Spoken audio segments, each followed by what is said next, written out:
संगवारी हो, राम राम, जय जोहार, जय छत्तीसगढ़। मोर नाम शेखर है। मैं नॉलेज हब कोचिंग संचालित करता हूँ रायगढ़ छत्तीसगढ़ में, आपके अपन प्रदेश छत्तीसगढ़ में।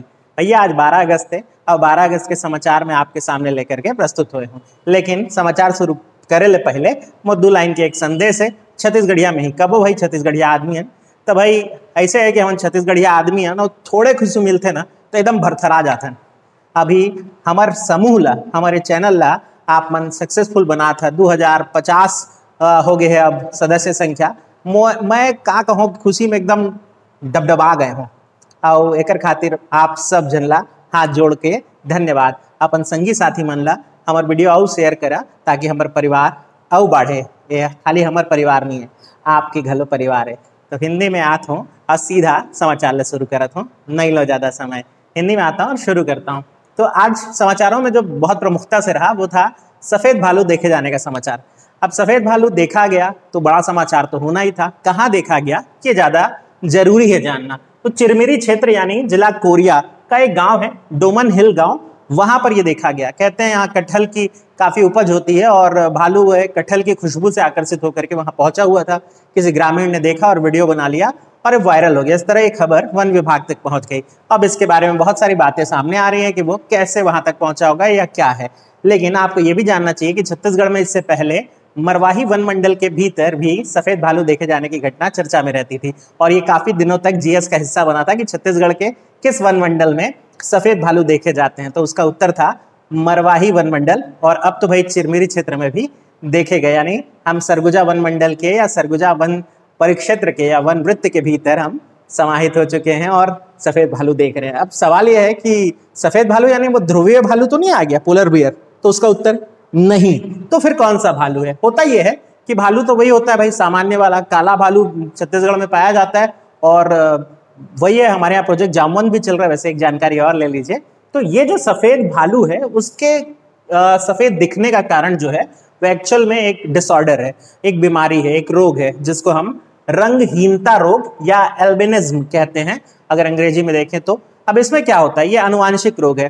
जब अनुवांशिक गुणों का आदान प्रदान यानी कि पिता से या पिता माता के अनुवांशिक गुण जब उनके संतति उनकी संतान तक जाते हैं, तो यदि पूरे तरह से वो संभव नहीं हो पाता है या फिर कुछ भाग म्यूटेट हो जाता है, परिवर्तित हो जाता है, तो इस तरह के लक्षण दिखाई देते हैं और तभी रंगहीनता आती है और इसलिए वो काले बाल नहीं होकर के सफेद बाल जैसा दिखाई दे रहा है। साधारण भालू ही भाई, तो कुछ ज्यादा उम्मीदें मत पाल लेना। ध्रुवीय भालू देखने के लिए आपको ध्रुवों की तरफ ही जाना पड़ेगा, इनफैक्ट ध्रुव की तरफ जाना पड़ेगा। अगली न्यूज पे आते हैं और चर्चा करते हैं लेमन ग्रास। लेमन ग्रास एक उपज है, जाहिर सी बात है, नाम जैसा इसका है लेमन ग्रास यानी कि नींबू की खुशबू वाली घास। अब इसकी उपज ली जा रही है कोरिया में है, तो कोरिया का ही न्यूज समझ लेते हैं। तो कोरिया जिले के भीतर बैकुंठपुर क्षेत्र का जो कृषि विज्ञान केंद्र है वहां ने इसकी उपज लेनी शुरू की है और वहां के ग्रामीणों को इससे आर्थिक लाभ तो हो ही रहा है। लॉकडाउन का समय है, बहुत सारे लोग नए अवसर तलाश रहे थे और इस बीच लेमन ग्रास की खेती सामने आई। इस लेमन ग्रास में बहुत सारे पोषक तत्व होते हैं जैसे कि कैल्शियम होगा, आयरन होगा,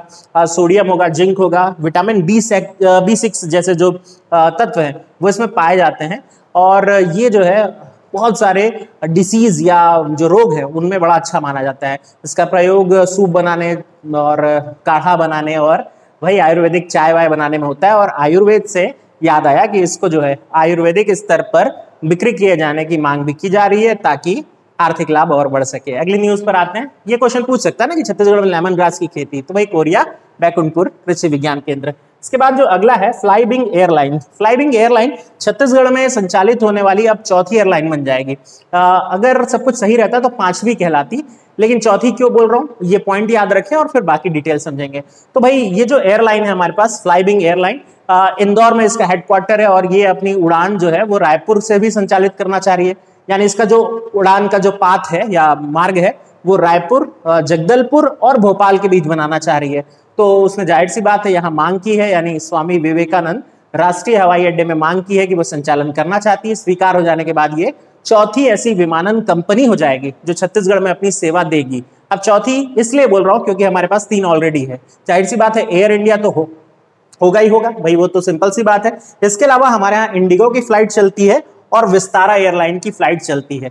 पहले और भी चला करती थी अलग अलग तरह की उड़ानें और रिसेंटली में चार जो था वो चौथा जो था वो जेट एयरवेज था और जेट एयरवेज ने अब संचालन बंद कर दिया है, तो अब चौथे के रूप में जुड़ जाएगी फ्लाइविंग एयरलाइंस। ये प्रश्न ध्यान रखें, पहले भी पूछा जा चुका है कि छत्तीसगढ़ से कितनी विमानन सेवा संचालित होती है। अब इसका उत्तर हो जाएगा 4, जब ये सहमति मिले तो। अभी हाल 3 ही है ये मंजूरी के लिए नाम आया हुआ है। कौन कौन सी? इंडिगो, एयर इंडिया और विस्तार एयरलाइंस। आगे बढ़ते हैं, अगली न्यूज पर चलते हैं। तो अब ये न्यूज है आदिवासी संग्रहालय के बारे में। आदिवासी संग्रहालय बनाने को मंजूरी प्राप्त हो गई है, लगभग कुछ 26 करोड़ रुपए की लागत से ये बनेगा। और सिर्फ संग्रहालय ना बन करके आदिवासी संग्रहालय के अलावा आदिम जाति अनुसंधान केंद्र भी बनेगा और आदिम जाति प्रशिक्षण केंद्र भी बनेगा। ये तीनों चीजें निर्मित हो रही हैं। और कहाँ हो रही है? तो नवा रायपुर अटल नगर जो हमारा वाला है, नया रायपुर, पुरखौती मुंगतांगन के ही पास में। अब ये जो परिसर होगा यहाँ बहुत सारी चीजें शामिल होंगी, जैसे अलग अलग तरह की जनजातियों की जो बोली है उसका संरक्षण, उनकी भाषा का संरक्षण, उनकी संस्कृति, उनकी कला का संरक्षण, साथ ही साथ लुप्त होते वाद्य यंत्रों के बारे में रिसर्च होगा और उन्हें संरक्षित रखा जाएगा। भाई रिसर्च होगा, शोध होगा तो गुम होती हुई कला एक बार फिर जी उठेगी। तो ये जरूरी है क्योंकि छत्तीसगढ़ अंचल में आदिवासी जनता का योगदान बहुत ज्यादा है। आगे बढ़ते हैं और अगली न्यूज पर आते हैं। तो ये नाम याद कर लीजिए अच्छे से, रेवती वैद्य। रेवती वैद्य वो नाम है जिन्हें इस साल चैंपियन ऑफ चेंज अवार्ड के लिए चुना गया है छत्तीसगढ़ में। अब क्यों चुना गया और कहाँ की हैं ये जान लेते हैं। तो इनको अगर आपको मिलना है तो आपको जाना पड़ेगा कोंडागांव। और कोंडागांव यानी एक धुर ऐसा एरिया जो कि आदिवासी बाहुल्य एरिया है और दुर्गम एरिया में शामिल होता है, ऐसे जिले में सोनाबाला करके एक गांव है, वहां ये रह रही हैं। और कुपोषण के खिलाफ जो इन्होंने कार्य किया उसके लिए इनको सम्मानित किया जा रहा है। आंगनबाड़ी कार्यकर्ता हैं और बहुत कम लोग ऐसे होते हैं जो अपने काम को सीरियसली लेते हैं और ये उनमें से एक हैं। इन्होंने व्यक्तिगत तौर पर जो एक आंगनबाड़ी कार्यकर्ता के सारे कार्य होते हैं उसको जिम्मेदारीपूर्ण निभाया पर्सनल इंटरेस्ट के साथ, और इसलिए चैंपियन ऑफ चेंज है। तो भाई आप भी जिस जिस विभाग में पहुंचेंगे आपसे उम्मीद यही रहेगी कि आप पूरी ईमानदारी से काम करिएगा, एक प्रशासनिक अधिकारी के रूप में देश की सेवा करते हुए। अगला न्यूज पे चलते हैं।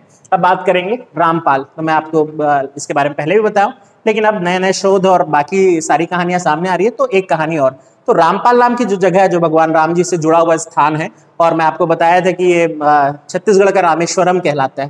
तो यहाँ जो शिवलिंग है जो भगवान राम के द्वारा स्थापित माना जाता है उसके बारे में डाटा सामने आया है कि वो अष्टकोणीय है, 8 कोण उसके नीचे बने हुए हैं। ऐसा शिवलिंग बहुत कम जगह देखने को मिलता है। इसके अलावा यहाँ एक घंटी लगी हुई है इस मंदिर परिसर में जिसमें 1860 का सन अंकित है और मेड इन लंदन लिखा हुआ है। तो क्या पता कि इस समय में ब्रिटिशर्स भी कभी आते रहे हों या वहां से दान में प्राप्त हुई जो घंटी है वह स्थापित की गई हो। शोध का विषय है और शोध होता रहेगा, ये भी एक फायदा था राम वनगमन पाथ का। आगे बढ़ते हैं, अगली न्यूज पर चलते हैं। तो अभी हमारे पास है लेमरू एलिफेंट रिजर्व, बहुत चर्चा में रहा है लगातार, और ये बनाए जाने की चर्चा तो हो ही रही है। और इसका जो परिक्षेत्र है, इसका जो क्षेत्र है वो कुल किया जाने वाला है 3800 वर्ग किलोमीटर। अब इसमें जो है ना, हो ये रहा है कि वर्तमान में अगर देखें तो 4 वन मंडल और 109 गांव आते हैं, 10 रेंज इसमें शामिल है। अभी 10 और नई रेंज जोड़ने का प्रस्ताव जो है इसमें भेजा गया है। ये चौथी बार ऐसा हो रहा है जब छत्तीसगढ़ राज्य सरकार इसके एरिया को चेंज करने का प्रस्ताव जो है वो भेजी है। जल्द से जल्द स्वीकार हो और फिर ये एलिफेंट रिजर्व बने तो भाई वो हाथियों और इंसानों के बीच का संघर्ष थोड़ा कम हो सकेगा, और ये छत्तीसगढ़ के लिए बहुत जरूरी भी है। मैं इसके बारे में भी इससे पहले की वीडियो में आपको समझा चुका हूँ। तो ये बन जाए बड़ी अच्छी बात है। हमारे पास एक ऑलरेडी एलिफेंट रिजर्व है। अब ये आपका क्वेश्चन है, कमेंट बॉक्स में उत्तर दीजिए, छत्तीसगढ़ का पहला एलिफेंट रिजर्व कौन सा है और कौन कौन से अभ्यारण्य उसमें शामिल है। बात करते हैं आज के एक बड़े इंटरेस्टिंग से न्यूज की। आज पर्यटन में हम आपको घुमाने ले चलेंगे बीजापुर। बीजापुर वैसे तो दुर्गम इलाकों से या दुर्गम जगह के रूप में जाना गया है पर्यटन के रूप में, लेकिन भाई कुछ जुझारू पर्यटक होते हैं जो वहां पहुंच रहे हैं और वहां की जानकारी आपको उपलब्ध करा रहे हैं, और हम आपको उपलब्ध करा रहे हैं। तो चलिए देखते हैं एक एक करके। तो पहले आएंगे दुर्गम गुट्टा। अच्छा, आज जन्माष्टमी है, आप सबको श्री कृष्ण के जन्म की बहुत बहुत शुभकामनाएं। हर साल ये जन्मोत्सव बड़े धूमधाम से मनाया जाता रहे और आप और हम ऐसे ही शरीक होते रहे। तो अब आते हैं, ये क्यों बता रहा हूं, इसलिए बता रहा हूं। दुर्गम गुट्टा यानी कि दुर्गम पहाड़ी, अगर लोकल लैंग्वेज में कहें तो यही अर्थ होता है दुर्गम गुट्टा का। तो ये दुर्गम पहाड़ी है जिसको पांडव पहाड़ी भी कहा जाता है। एक गांव है बीजापुर के भीतर, पुजारी कांकेर। अब ये पुजारी कांकेर के पास बसा हुआ एक पहाड़ी है। इसकी चढ़ाई कहते हैं अच्छी खासी कठिन है, और लेकिन उसके ऊपर एक मंदिर स्थापित है जहां लोग पूजा करने जाते हैं। हर 2 साल में एक बार मेला भी लगता है, जिसको दुर्गम गुट्टा मेला या पांडव मेला भी कह दिया जाता है। अब पांडव मेला से नाम समझ गए होंगे, ये पांचों भाई जो पांडव थे उनसे संबंधित है। तो वहां अलग अलग सबके मंदिर है और सब में अलग अलग पुजारी पूजा करते हैं, यानी युधिष्ठिर का अलग, अर्जुन का अलग, भीम का अलग, और इसीलिए इस गांव का नाम पड़ गया पुजारी कांकेर गांव। इंटरेस्टिंग ना। तो भाई ये जो जगह है पुजारी कांकेर, यहाँ हर 2 साल में मेला लगता है और पांचों पांडव ने अपना अज्ञातवास क्यों हुआ था पता है ना? अपनी पत्नी जुए में हार गए थे। हाँ, तो बस भाई अब अज्ञातवास पालन करना था, तो ये लोग पालन कर रहे थे और इस बीच यहाँ रह रहे थे, ऐसा माना जाता है। इस गांव के बाहरी हिस्से पर युधिष्ठिर का एक अलग से मंदिर भी है, जो कि आकर्षण का विषय है। इसके बाद चलेंगे कहते हैं कि पांडव वहां से आगे निकले तो वो एक पहाड़ी पर पहुंचे, जिसको सकल नारायण पहाड़ या सकल नारायण पहाड़ी कहा जाता है। अगेन बीजापुर जिले में आपको चलना पड़ेगा और सकल नारायण पहाड़ी पर चलेंगे। इस पहाड़ी के ऊपर 2 कहानी है। पांडव एक गुफा मार्ग से यहाँ तक पहुंचे थे, पहली कहानी। दूसरी कहानी श्री कृष्ण से जुड़ी हुई है। यहाँ श्री कृष्ण जी की एक मूर्ति स्थापित है जिसपे हर साल मेला लगता है, जिसको सकल नारायण मेला कहा जाता है। कहानी क्या है आपको पता है कि एक बार शांतक मणि हुआ करती थी जो चोरी हो गई, और भगवान कृष्ण उसको ढूंढते हुए जंगलों तक पहुंचे और फिर उनकी लड़ाई हुई रामायण कालीन जामवंत से। बस ये वाली कहानी यहीं घटित हुई थी, ऐसा ग्रामीणों का मानना है। और उसी राम जी के कृष्ण जी के मय हो जाने पर या कृष्ण जी की क्षेत्र भूमि हो जाने पर इस पहाड़ी का नाम सकल नारायण पहाड़ी कर दिया गया।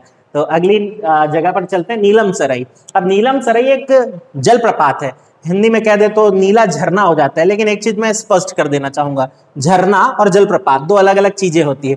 जब पानी जमीन से फोड़ करके नीचे से आता है या झरता है तो उसे झरना कहा जाता है, और जब ऊपर से जलप्रपात के रूप में गिरे यानी जलधारा नीचे गिरे तब जलप्रपात होता है। भाई ये स्पष्ट रखिए, जमीन से निकलेगा तो झरना है, ऊपर से गिरेगा तो प्रपात है। आप कभी राम झरना घूमने आए, जमीन से फोड़ करके पानी निकल रहा है, ठीक है? तो अंतर समझ लीजिए, भूगोल में बेसिक ये कॉन्सेप्ट क्लियर कर दिया गया है। हाँ, बोलचाल में हम कह देते हैं वो अलग बात है, तो भाई आप भी कहते रहिए किसको पड़ी है, लेकिन डाटा सही होना चाहिए। तो नीलम सराई यानी नीला झरना जलप्रपात 200 मीटर नीचे गिरता है ये, और बहुत ही दुर्गम है। यहाँ भी पहुंच पाना काफी कठिन है, और पर्यटक इसलिए पास पहुंच करके इसकी फोटो जो है वो उतार तो लेते हैं, लेकिन इसके ऊपरी हिस्से तक चढ़ पाना अभी भी कठिन है। इसके बाद अगली जो गुफा है जो कि उसके पास ही मौजूद है, इस गुफा का नाम है बोमरेल गुफा। नीलम सराई के लगभग 5 किलोमीटर दूर पर है, और इस गुफा पर भी पहुंच पाना मुश्किल है। तो इसकी फोटो कैप्चर हुई है। अब देखें, कोई बहुत जुझारू पर्यटक होगा तो बिल्कुल जाएगा और जानकारी मिलेगी। इसके बाद बात करेंगे एक और गुफा की, तो नडपल्ली गुफा। अगेन बीजापुर में एक जगह है, 43 किलोमीटर दूर वहां से जाएं तो उसूर करके जगह पड़ती है, उसी जगह के आसपास नडपल्ली गुफा है। इस गुफा का मुख्य द्वार तो बड़ा सकरा है, छोटा सा है, लेकिन अंदर जाने पर गुफा काफी बड़ी है, चौड़ी है। कहते हैं भगवान श्री राम ने कुछ समय यहाँ भी व्यतीत किया था। यहाँ शिवलिंग बना हुआ है, और जैसे चूने पत्थर की गुफाएं होती है जिसमें से पानी लगातार रिस रहा होता है, टपक रहा होता है, यहाँ भी उस शिवलिंग को अपने आप पानी गिर करके धो रहा है लगातार। इसके बाद बात करेंगे लंकापल्ली जलप्रपात। ये अगेन बीजापुर के 2 बहुत महत्वपूर्ण पर्यटन स्थलों के रूप में विकसित किए जा रहे हैं। भाई लंकापल्ली में आपको बताया था छत्तीसगढ़ में कई तरह की लंकाएं हैं, और उनमें से एक लंकापल्ली जलप्रपात जो उस गांव के पास है। इसके अलावा एक नंबी जलप्रपात जो लगभग 180 मीटर की ऊंचाई से नीचे गिर रहा होता है। इतना कुछ बीजापुर में छुपा हुआ है। तो कभी मौका मिले, आपकी जॉब लगे और पोस्टिंग हो बीजापुर, तो आपको पता है कहाँ कहाँ जाना है। तो भाई अगर आपको ये हमारे प्रयास अच्छा लग रहा है तो आपको पता है वहाँ एक लाइक का बटन होता है, वो दबा देना है। कमेंट जरूर करिए ताकि आप और हम लगातार बातें करते रहें, और शेयर करिए यार दोस्तों से, ग्रुप बढ़ेगा आपका और हमारा। तो फिर मिलेंगे, तब तक ध्यान रखिए अपना और अपनों का।